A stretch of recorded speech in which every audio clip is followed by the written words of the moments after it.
Que dire de ces résultats? Bah, là, une chose à dire, mais qui est une banalité, presque un lieu commun, c'est que le système est incapable de gérer un pays, il le ruine, quelles que soient les circonstances d'ailleurs, nonobstant les ordres de la gouvernance mondiale, qui veulent faire de la France un pays éclaté en différentes. Il y aura bientôt aussi, pourquoi pas, on fera jouer le principe des nationalités, breton, flamand, alsacien, basque, occitan, enfin tout ce que l'on veut. Mais pas les franciens, franciliens. Franciens, c'est le vrai mot, hein, le vrai nom. Pas les franciens, puisque aujourd'hui c'est un horrible, un horrible poteau noir, pour ne pas dire un pot de chambre. Eh bien, ce système extraordinaire qui est incapable de gérer, qui conduit droit à la faillite, qui ne fonctionne que sur le pillage des réserves, ce système se défend admirablement bien, a des ressources inouïes. Alors, on ne va pas dire qu'il y a eu fraude, encore que à la marge.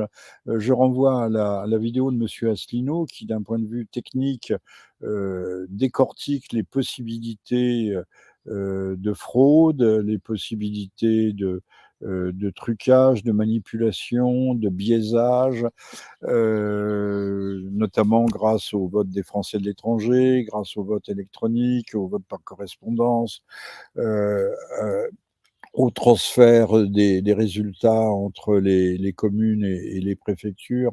Enfin, aujourd'hui, l'arsenal, le catalogue des moyens techniques, d'autant qu'apparemment les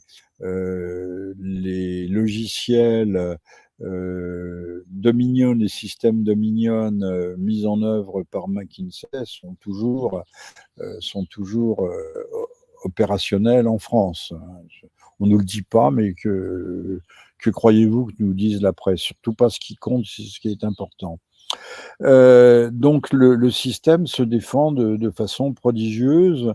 L'idée de cette grande coalition, qui n'en est pas une, mais ce grand agglomérat qualifié de front national, non pas de front national, mais de nouveau front populaire est une merveille.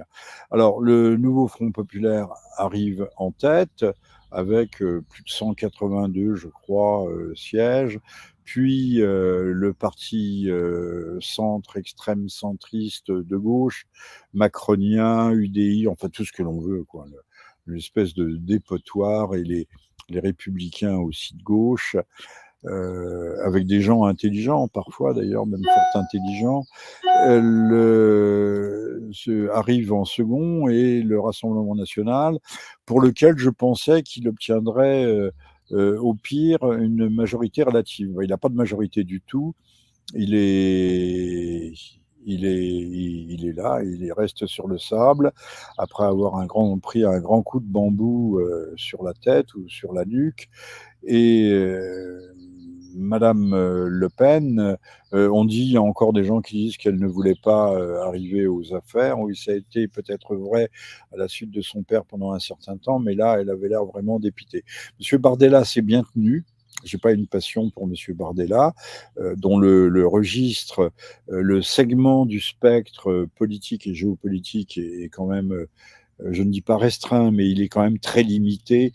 Euh, a tenu un discours qui avait de la gueule, de l'allure, il s'est bien comporté.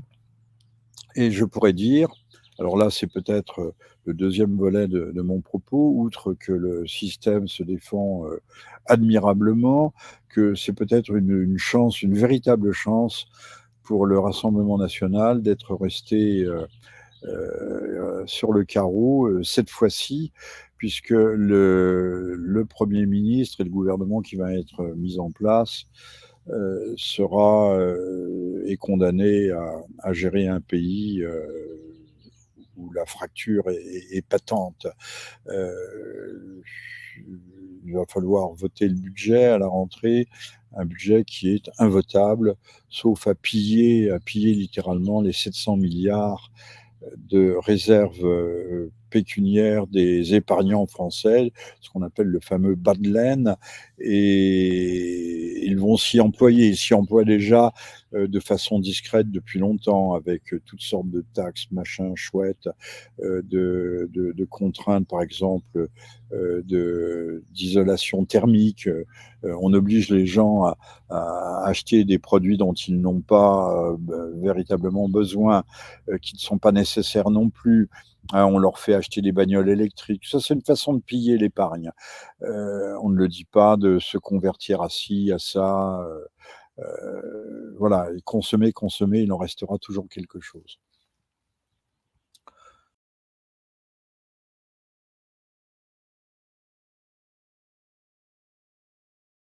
Bon, alors, Monsieur Mélenchon prétend, il s'y voyait déjà tout en haut de l'affiche. Hier, il rayonnait littéralement, ben, grand bien lui fasse. Et les vieillards, on connaisse aussi des joies, chaque âge apporte sa lumière, avec Madame Mathilde Panot. Et Rachel Garrido un peu moins, mais elle fait plus partie du premier cercle.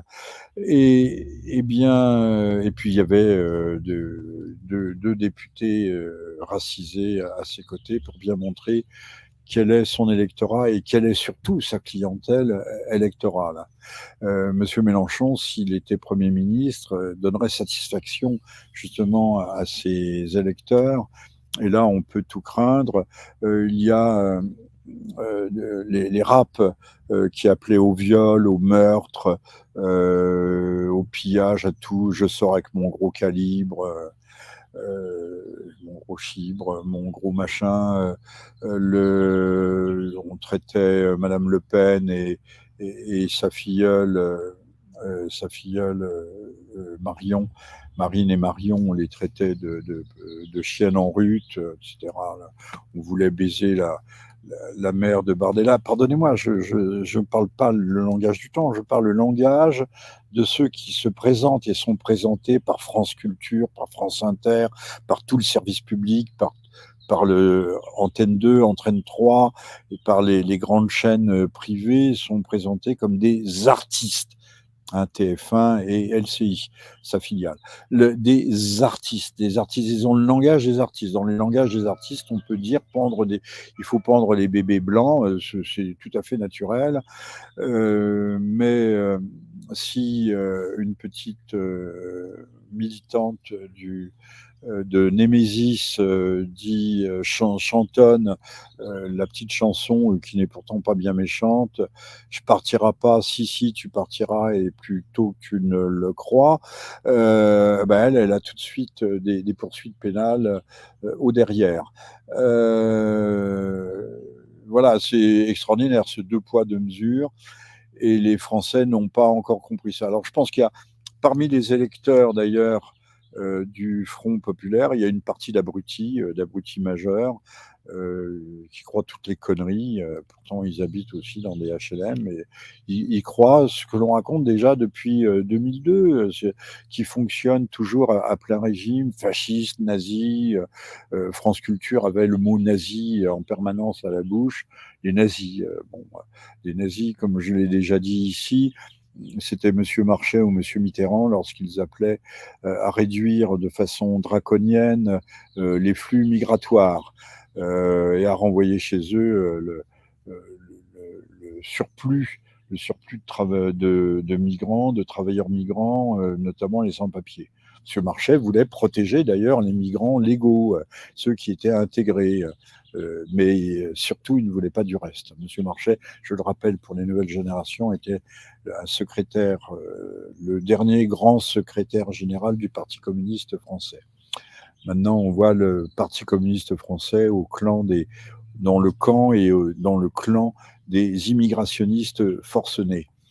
Alors, Déjà, quand même, nous avons échappé au pire. On a échappé aux émeutes cette nuit, c'est pas mal, c'est pas mal.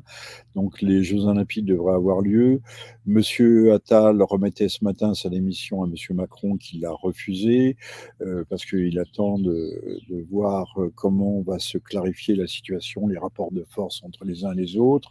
Les socialistes qui ont le premier groupe parlementaire au sein du Front peuvent prétendre à occuper le siège, le poste, les fonctions de Premier ministre.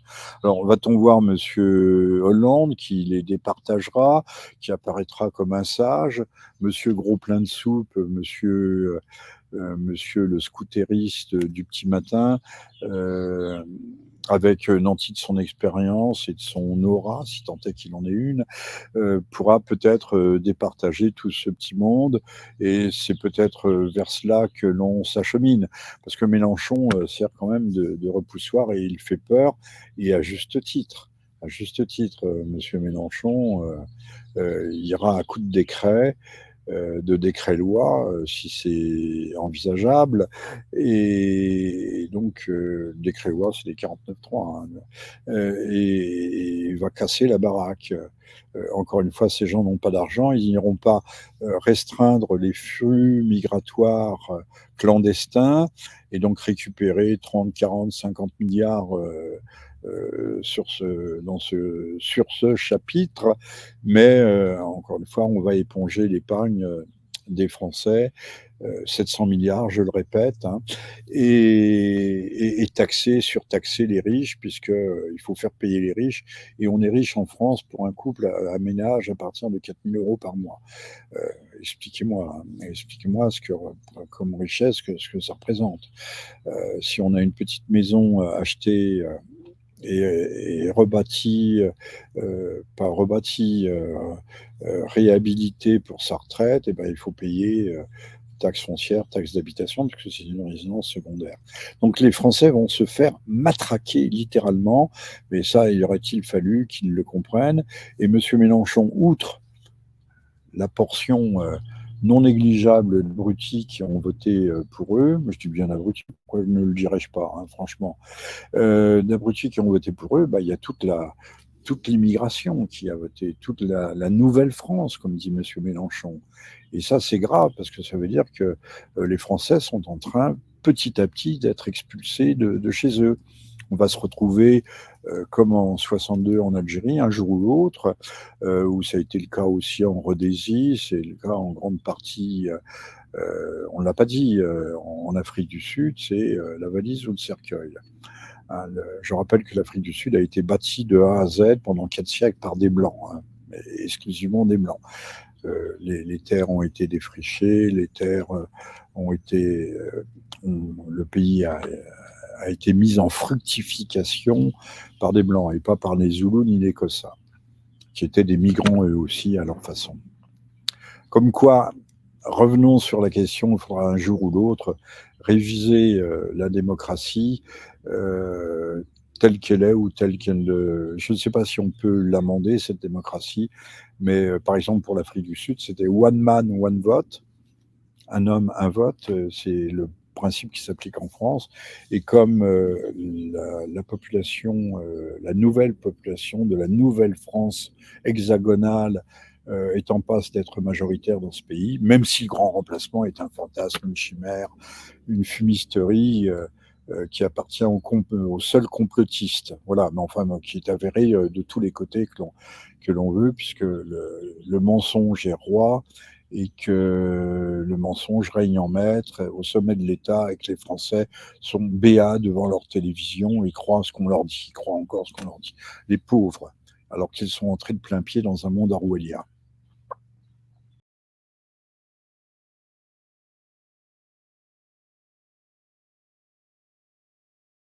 Alors, oui, la fête a été quand même pas une noche triste pour les flics, mais sur la place de la République. D'ailleurs, j'ai regardé les cadrages des caméras, il n'y avait pas tant de monde que ça, hein, quelques milliers de personnes seulement. C'était pas l'immense soulèvement d'enthousiasme. Les banlieues n'étaient pas là. Mais il y a eu des échauffourées, il y a eu les policiers ont été pris à partie, il y a eu des confrontations apparemment un peu violentes, des gaz lacrymogènes qui ont été envoyés. N'oubliez pas que le programme de la France insoumise, c'est pas de tuer un flic chaque jour, kill the cop, kill the pork, non, kill the pigs. Pork, c'est pour la viande cuite. Le